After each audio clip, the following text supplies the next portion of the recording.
Welcome back. This is still Breakfast Daily Weekend right here on ChannelOne TV, and it's still what's happening in Accra. Right about now, we are going to have a conversation with someone who's been here before, but she was at City TV now. She's officially welcome for the first time to ChannelOne TV, and she's in the person of Sedinam Acho, Chief of Staff of Miss Tourism Ghana. Hi, Sedi. Hi. Welcome officially to ChannelOne Television. Yeah, because I was just at City TV the last time. Yeah. And today I'm at ChannelOne. Like, everything here looks so nice. You like it? Yeah, I really love ChannelOne. Thank you. It's still the same. It's still the same. I people. know, I know. Anyway, you're welcome again. Thank you. Now, what's happening? Miss Tourism Ghana. Okay. The last time you were here, you told us about the fact that auditions are going to be open soon. Yeah, You brought your ladies. We saw them Yeah. elegantly, so Yeah. graceful. Okay. You are back. What's happening? Okay, so what is happening is we're having the final audition next week, Saturday, like today's week, at Accra City, Accra. Wait. Accra City No, Hotel. not Accra City Hotel. We actually had a lunch there. I think we have Airport View Hotel. Yeah, Sorry, yeah. Airport View Hotel. Just right by the road there. Yeah. So we're having the final auditions at Airport View Hotel, 9 a.m. sharp. And you'd have to register before you go into the audition room. So maybe you are wondering you haven't registered yet. That's okay. You can still come and register at the event grounds, but you just have to make sure that you are registered before you enter the audition room. To be auditioned. Yeah. But how is that going? How's preparation going so far? So far so good. We expecting the numbers, but for the northern belt, the middle belt, we've not had a lot of registrations. So maybe you are still there and you still want to register. Maybe the time wasn't favorable for you. You can still register. Maybe we'll arrange for an online, perhaps a Zoom auditions for you, but all will be done on the 22nd of June. Yeah. Now, if I'm coming for auditions for Miss Tourism Ghana, what, as a young girl, what's the criteria? Okay, so to be eligible, you need to be between the ages 18 and 26, and you must have a minimum qualification of a senior high education, just as we said the last time. So you might have finished SHS, like we say, and then you should be bold, confident, and intelligent. Just come and do you. Right. Yeah. So what's the essence of this pageant? Okay. What are you looking out from the pageant? What do you want to take out from this pageant? Okay, all right. So Miss Tourism Ghana is set to promote and project the majestic tourism paradise Ghana has. We believe, aside from the tourist side, what we wear, what we eat, our music, the rhythm, it's something that we can sell to the outside world out there, which would invite a lot of people to visit Ghana, and then it will generate revenue, of course, and also puts Ghana on the map. And we are doing so using these young ladies to serve as tourism ambassadors. Yeah. And they are being camped, groomed, they go through various phases of the competition, and when they finally emerge winners, they have another tax on its own. They embark on projects, and then after they hand over, they get to represent Ghana on an international stage. Right. Yeah. So how is this is not the first time, obviously. No, organizing this is the 15th. Yeah, 15. So how is the last winner doing? Okay, so the last year winner is doing so great. We were here the last time when we were at City TV. Yeah. And for now, they are just done with their project, actually. And we are just pepping up and getting ready for our new set of girls. Yeah. Right. Now, as a young lady, I'm watching you this morning, and I'm in a dilemma because these days there are a lot of pageantries in the country, and I'm like, why Miss Tourism? What should be that wow factor or that one reason why I should be in a rush to come audition next week Saturday, being the final All right, sure. audition? So with Miss Tourism Ghana, I think it goes beyond just the beauty pageant we see. It is very content what word should I use? Like it's loaded with content. It's content filled. Exactly. Yeah. That's the way. Thank you so much. So it's content filled because we do things like Read Ghana, where they give them books of Ghanaian artists. So they read and then they make a presentation on it. Each individual is representing a region. So once you are representing a region, we're expecting that you bring out what it is like to be in the Volta region, what it is to be like in the Ashanti region. But in so doing, we don't allow them represent the regions they come from because we believe that Ghana is bigger than Northern region. So you might have known something about Northern region already. So whilst you are in camp, you need to represent maybe Bono region, so you could learn from the Bono, the way they eat, the food, their staple food, agriculture there and there. So all of those things together make it a holistic one, and it's a go-to pageant for anybody who wants to know more about Ghana. It's not just about the beauty, the glam, no. Yeah.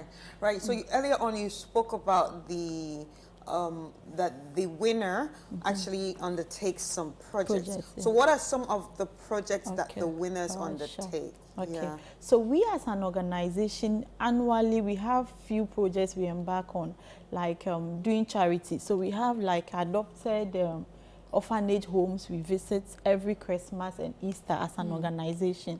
So we go there to feed them, have some time with them and the like.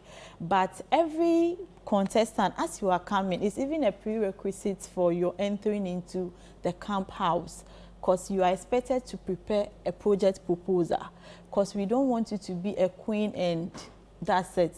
So some have variety of projects. Some are doing menstrual health, or some are doing mental health, and so on and so forth.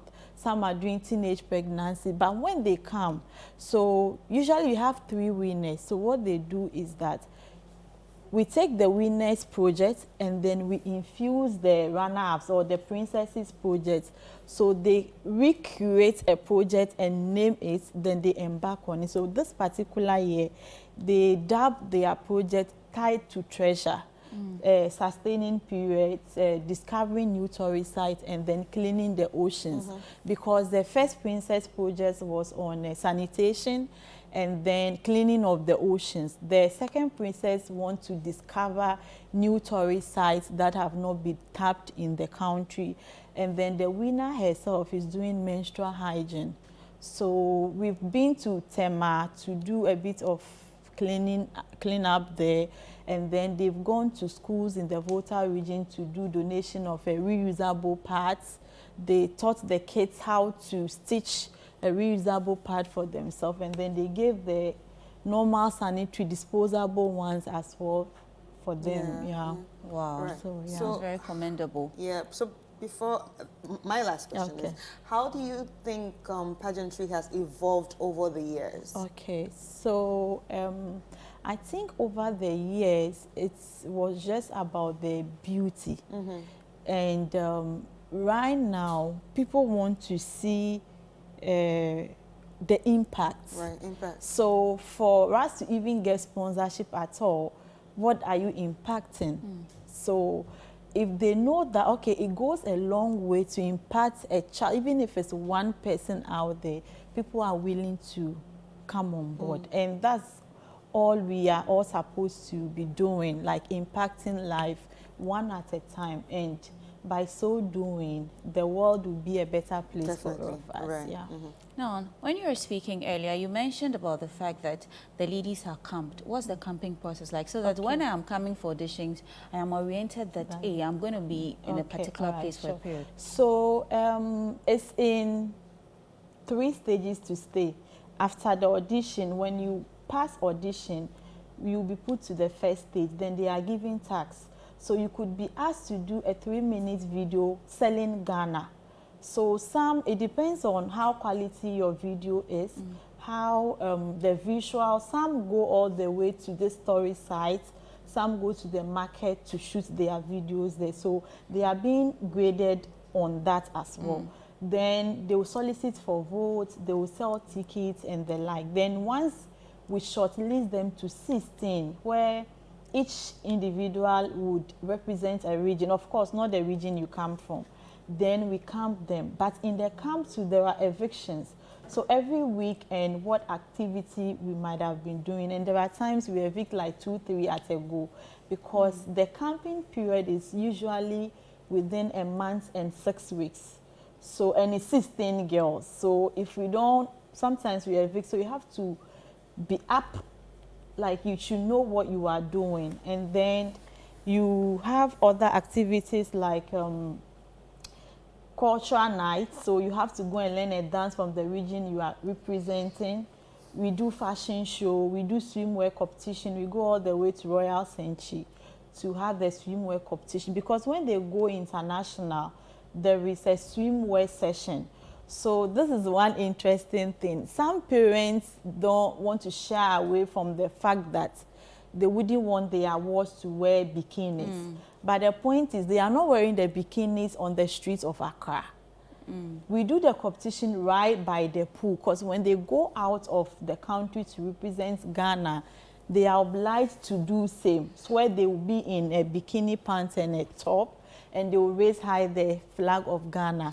Yeah, but I understand that. Yeah. But the question I have is, if you know it's a pageant, why would you want your child to do it if you don't want the child to wear bikinis? Okay, so those are some of the challenges we have. Some of the girls, they come there and they are like, but I for once even think that if you are able to put your bikini photo out there, it boosts your confidence. A lot of them don't know this. You should be proud of your body type. That is what God has given you. You should be proud of your skin type. That's what God has given you. You should be proud of your figure. But a lot of them shy away from it. But I think it's even a means to boost your confidence. Yeah, so. Talking about confidence, now, what exactly or what kind of women is Miss Tourism Ghana looking at? I'm asking this because most of the time when we are talking pageantry, people are looking at a particular kind of figure of a woman. So is Miss Tourism Ghana inclusive? Is it an inclusive pageantry? Or what kind of people are we looking at? Okay, so 2020, we have like a plus size person. It's an inclusive pageant. That notwithstanding, if we are going for international, they give us a particular figure kind of thing. So for us, the pageant, we do it inclusively, but it just means that you may not be placed or picked for certain international pageants, because some of them state it clearly. We want flat back, flat chest, slim and thin. So those ones, Mommy, Mrs. Delphine Brewhamot, she's the founder. So when the directors tell her that, she said, you know, we are not going there. Like, I mean, we are Africans and some are plus size. So those are some of the challenges we have if we have to go international. So we either have to let the girl hit the gym, try to lose some weight before going. And even while in camp house, you do fitness. So some will come, the up and down might even slim you down. Like, you will come like you are size 10, I'm very sure you will get to size 8 before you leave, because everything is going on simultaneously. When you wake up, you go and do fitness, then cultural guy is coming, he's dancing, you are still exercising.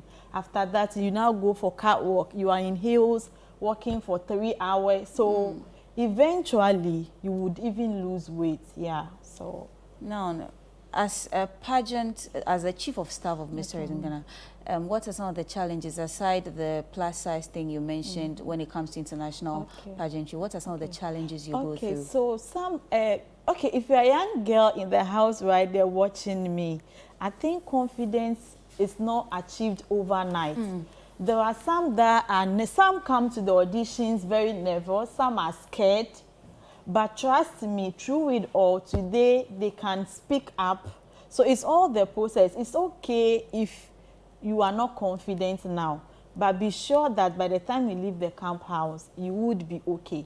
You will learn to speak in front of people, like public speaking and all of this, because it's part of the grooming process. That is why when you are coming for audition, we are not expecting you to be like the top model, like catwalking, no, because we pay people that train you whilst you are in the compound. So it's okay if you don't know how to do it, but just give your best. We are looking for ladies that are willing to learn, relearn, and unlearn. Yeah.